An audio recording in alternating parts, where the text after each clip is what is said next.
Cette vidéo est un Fermez-la vieux dossier, une rediffusion. Cet épisode, diffusé le 5 décembre 2014, n'a plus de pertinence aujourd'hui, car traitant de la première BA de Star Wars 7 qui fut chipotée à Donf pour des raisons idiotes.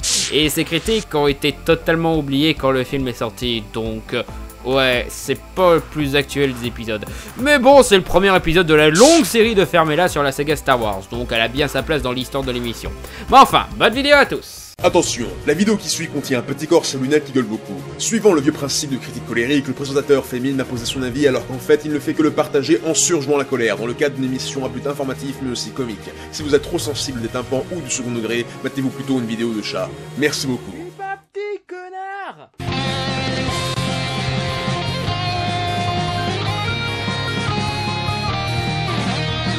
Bon alors avant de commencer, je tiens à préciser que je sais que vous avez majoritairement voté pour le sujet de Johnny Depp. Ne vous inquiétez pas, l'épisode sort bientôt. Je suis un peu débordé avec tous mes projets, c'est tout, vous en faites pas. Et puis surtout, ça devient urgent que j'explique en long, en large et en travers en quoi les gens devraient se taire à propos de la bande-annonce du prochain Star Wars. On a très longtemps attendu cette bande-annonce et c'est là, sans surprise, qu'on a eu des joies immodérées, de la rage excessif, bref, des réactions fanboyesques des plus exagérées. Mon avis au sujet de cette bande-annonce, je l'ai trouvée toute pourrie. Ouais, sincèrement, je l'ai trouvée juste nulle.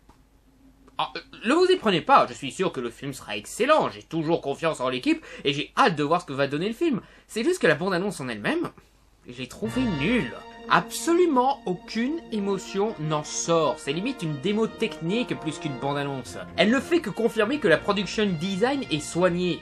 Mec, J.J. Abrams, Lucasfilm, Disney. La production design, c'est genre pas du tout sur notre liste d'inquiétudes, hein. La BA ne raconte rien, elle ne crée aucune ambiance, elle ne raconte rien, ne présente aucun personnage. Et oui, je sais que c'est un teaser. Et on a eu des tas de super teasers. Prenez par exemple le teaser de l'épisode 2. Juste des images énigmatiques avec comme fond sonore juste la respiration de Dark Vador. Superbe ambiance, mystère sur l'intrigue, tout ce qu'il faut pour donner envie de voir le film. Parfait. Bon, le premier trailer de l'épisode 3, un extrait de l'épisode 4 qui te met bien dans le bain de l'histoire. Vador qui se lève. Et des plans d'action super rapides et super dantesques. Ou encore le teaser de Star Trek, juste la construction de l'Enterprise avec la voix de Leonard Nimoy en personne qui te dit l'espace, l'ultime frontière. Et le tout avec la musique pour ambiance. Ça, ce sont des super teasers. Ce teaser là est juste à chier. Cela dit, je reproche ça surtout à l'équipe marketing de Disney qui est juste nulle à chier quoi. Leurs affiches et leurs BA sont juste pourraves quoi. À quelques exceptions près, bien sûr. C'est même en partie à cause de ça que John Carter et Lone Ranger se sont plantés au box-office. Mais enfin, cela étant dit, les différentes critiques autour de cette bande-annonce sont des plus exagérées. Premièrement, premier plan de la bande-annonce, le Stormtroopers Black. Beaucoup se sont plaints qu'un Stormtroopers ne peut pas être noir, tout simplement parce que dans l'épisode 2, on avait expliqué que les Stormtroopers étaient tous des clones. Le film se passe 30 ans après le retour du Jedi. L'Empire a sûrement perdu pas mal de puissance, et donc, leur fabrique de clones sur Kamino. L'univers étendu a même expliqué qu'ils ont perdu la fabrique avant l'épisode 4. Donc les mecs ont été obligés de recruter pour avoir de nouveaux Stormtroopers. Donc avoir un Black parmi les Stormtroopers, c'est pas choquant. Ah et aussi, qu'est-ce qui dit que c'est un Stormtroopers? Je veux dire, ça peut très bien être un mec qui a mis l'armure d'un Stormtroopers.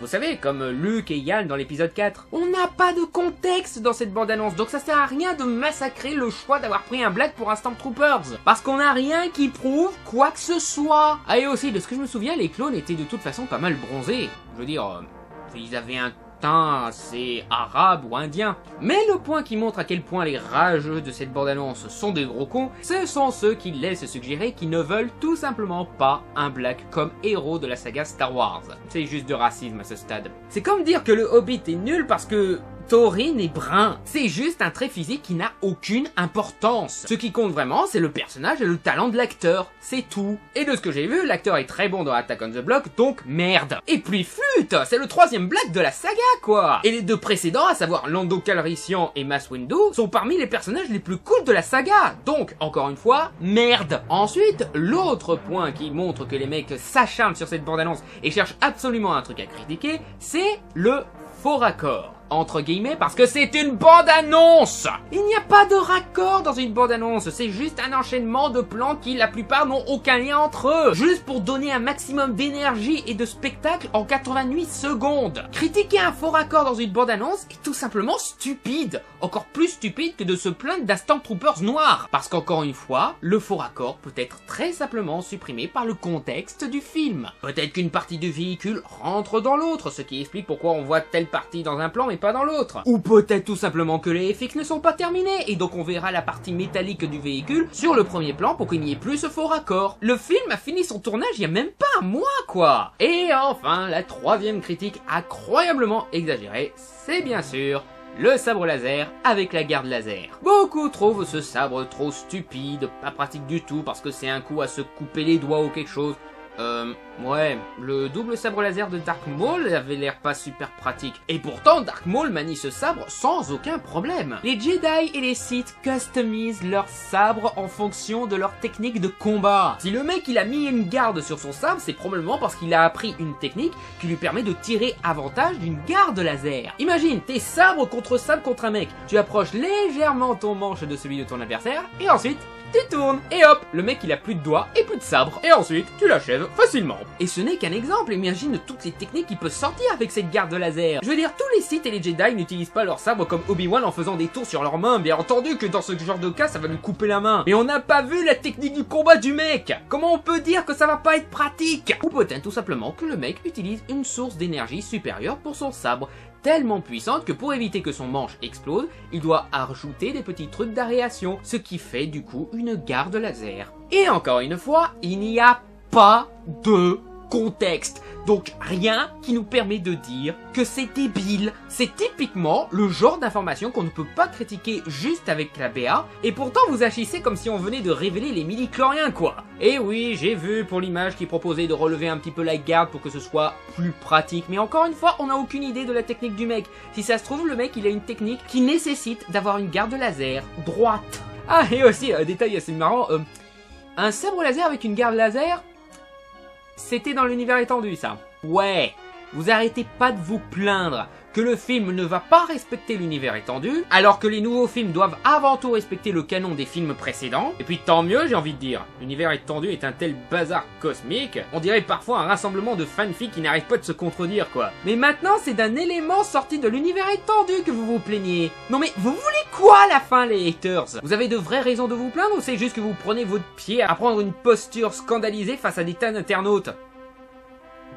Question rhétorique, je suppose. Bref, arrêtez de vous monter le bichon avec cette bande-annonce. Il n'y a rien dans cette bande-annonce. Donc, rien pour être excité, et encore moins pour rager. Si vous êtes quand même excité, tant mieux, moi aussi je suis excité de voir ce super film. Mais les rageux, eux, critiquent le film directement alors qu'ils n'ont rien sur le film. Ils savent même pas qui est le héros, quelle est l'intrigue. Genre, ils veulent que le film soit pourri, au point de critiquer chaque point insignifiant, juste pour refuser d'admettre une seule seconde que le film pourrait être génial. Le film a tout pour réussir, de bons scénaristes, un réalisateur qui a fait ses preuves, de bons acteurs, une bonne production. Ce n'est pas un black, un faux raccord ou un sabre avec une garde laser, dans une bande-annonce sans énergie ou ambiance, qui va détruire ça. Donc, fermez-la! Merci d'avoir regardé cette vidéo, n'hésitez pas à liker, à commenter et à vous abonner, et n'hésitez pas non plus à déposer un don pour soutenir l'émission sur mon compte Tipeee, où vous aurez des contreparties comme des badges, des t-shirts ou des choix de sujets pour des petites vidéos. Merci encore pour votre soutien, et à bientôt sur Fermez-la!